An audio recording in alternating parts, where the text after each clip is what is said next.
So next pick is what I feel is the last great AC/DC record that I like every song, and that would be their next record, Fly on the Wall. Another album they play nothing from. Right.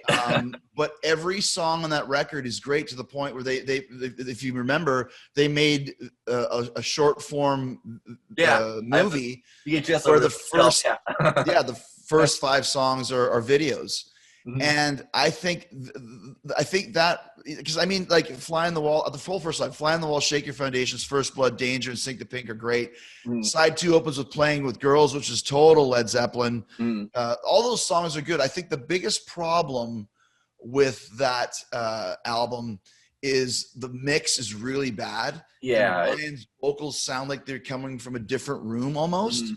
But once again, there's some high vocals on that. And from a songwriting standpoint, I like every song on that record, every song. Every one of them. I agree. There's not a bad one on there. And that record, it always is crazy. I did an article for Chris Jericho on this album where it was like, I was kind of arguing the case for Fly on the Wall.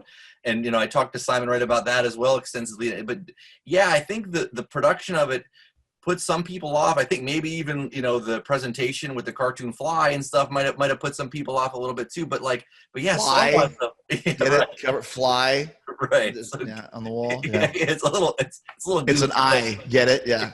Right. I think that once again, like you said, I think I mean, because I remember now that you mentioned that, I actually think I took that article that you wrote about it and I sent it to Corey Taylor because he loves this era of AC/DC as well. Mm. And it's weird to me too, because Simon Wright is by far number 3 in my list of AC/DC drummers.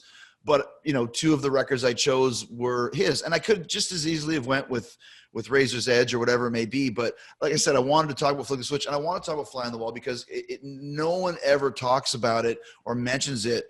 But there's some, once again, I mean, they made a video for 5 songs. It's almost like they pioneered that. Bands do it quite often now, doing multiple videos at once. But another thing too, I love Angus's look in this album cycle. Like, he went through this phase where he would grow his hair long for the video and the back cover pictures, and then he would cut it when the tour was happening. But for this one, I mean, he's got the super long hair, and they just look cool, and as cool as AC/DC can look, at least.